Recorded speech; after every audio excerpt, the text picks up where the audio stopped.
Hi, I'm Jasmine Mulliken, Production and Preservation Manager for Digital Projects at Stanford University Press. I'll be sharing a use case for BrowserTrix Cloud from the perspective of a publisher of web content.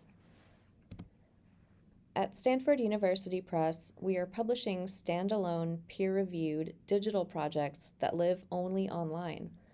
What you see here is one of those publications, Filming Revolution by Elisa Lebo. I'll let the screencast play while I continue giving some background on the program so you get a sense of how complex these web publications are. The digital publishing program, which has been funded by Mellon for the past 8 years, aims to establish a parallel stream for scholarship that carries all the heft and rigor of a typical print monograph, but that allows scholars to employ the multimodal, interactive, and networked potentials of the web to surpass what is possible with the linear and static constraints of the book. These projects are not basic ebooks, and they have no print equivalent or print versions. There is no PDF. So when it comes to thinking about how to make these projects available in the future as part of the scholarly record, we as publishers have had no established way of doing that like we do for physical books. Furthermore, just preserving the files or data that make up a project also falls short of capturing the interactive reader experience and full presentation of the work in its intended context. That's why, in our grant, we proposed using web archiving as a solution for extending the life of these web-based publications to ensure they remain as much a part of the scholarly record as their traditional book form counterparts. The language in the grant was somewhat vague and of course written before we were actually faced with needing to archive anything yet. Initially, we assumed we'd be able to use Stanford Library's web archiving services, which by the time we began actively pursuing preservation in 2017, was using Archivit and an open Wayback Framework, which turned out to be inadequate for both capturing and replaying the complex JavaScript-heavy sites that we were publishing. As a result, Stanford Press carved out its own web archiving path, seeking help and partnerships beyond our own institution and finding it with Web Recorder and its evolving toolset. After a formal partnership with Web Recorder in 2020, we now have a system in place for crawling, storing, and presenting web archived versions of all our current publications. That system has continued to evolve, and most recently I have been experimenting with doing my own crawls using BrowserTrix Cloud as part of a pilot program at Stanford Libraries, which is itself seeing a resurgence in interest for web archiving. So, with all that context established, I'll focus the rest of my presentation on my use of BrowserTrix Cloud to capture our most recent publication to go through archiving, Layered Lives. I used the Stanford Library's instance of BrowserTrix Cloud, and I attempted my crawl 4 times before getting a successful full capture of the publication's content. The first attempt was on a previous instance of Cloud that we've since replaced, but I reproduced that attempt to illustrate the progression of calibrating that I applied to my configuration each time. I should also say up front that, as with all of our publications, because I personally worked on the production of this project leading up to its publication on the live web, I already had a full manifest of the site's content. Furthermore, because the press hosts these publications, I also have access to the site content on our server and can easily identify locations of content that may be missed from a crawl.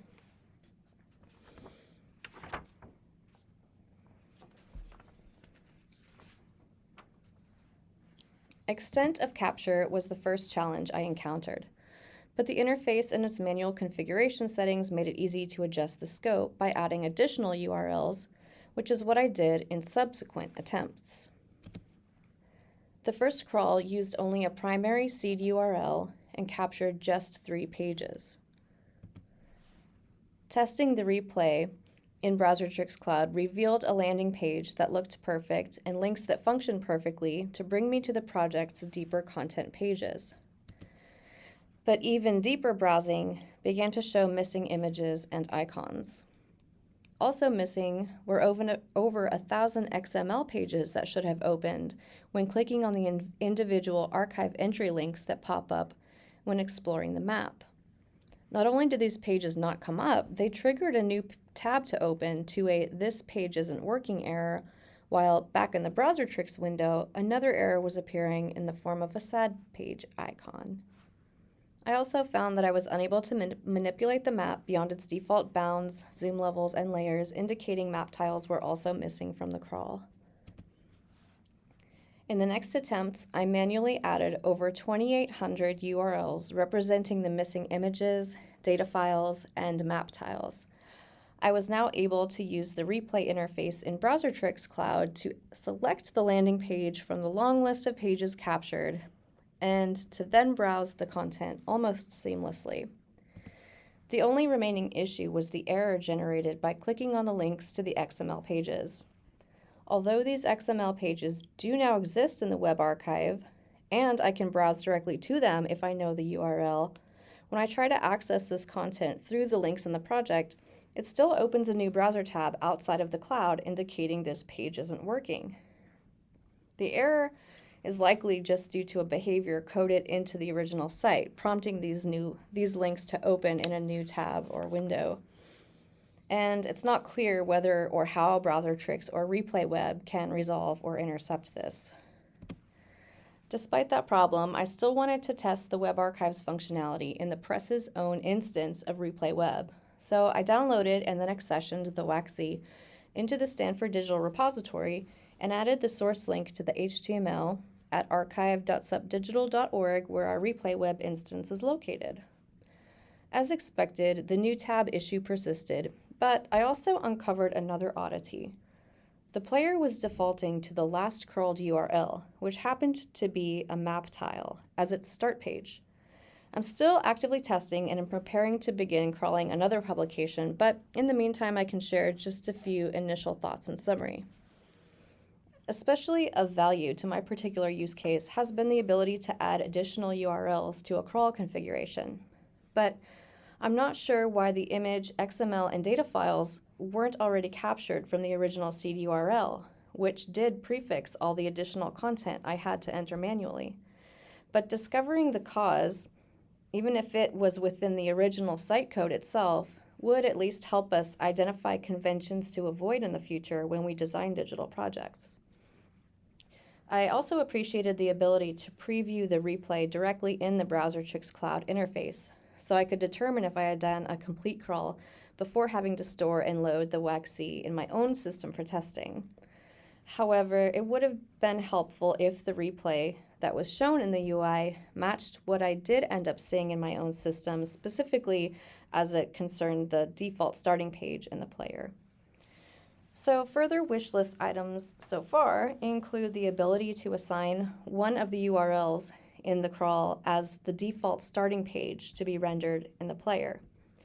Maybe this could be done simply by adding a checkbox next to items in the preview in the player, or next to the crawl configuration seed URL field, or maybe it's just an additional parameter that can be defined during the crawl configuration.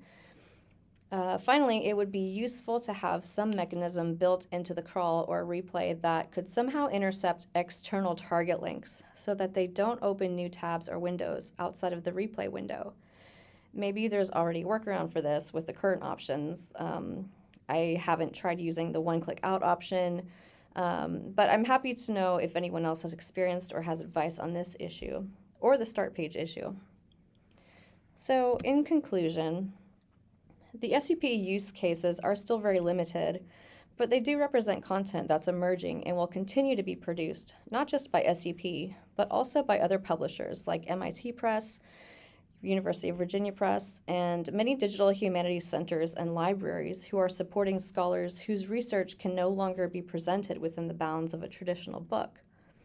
Both Clocks and Portico, whose services publishers have long relied on for the preservation and safekeeping of their PDF and basic electronic products, are already exploring ways of building out their workflows and tool sets to support these emerging scholarly forms. As publishers, we're in the unique position of owning the rights to the content we're trying to capture, and also knowing and having server-level access to the content we're trying to capture. I can also see that authors of complex web-based digital projects would be interested in managing these kinds of preservation efforts themselves. And BrowserTricks Cloud seems to be the tool for the job. As someone who has only recently begun learning web archiving myself, I certainly appreciate its intuitive and user-friendly interface. A sort of intermediate tool, more powerful and customizable than Conifer or the Web Recorder browser extension, and yet easier to interact with than command line tools, BrowserTricks Cloud promises to be of great importance to the scholarly communication field, and I'm looking forward to its further development. Thank you.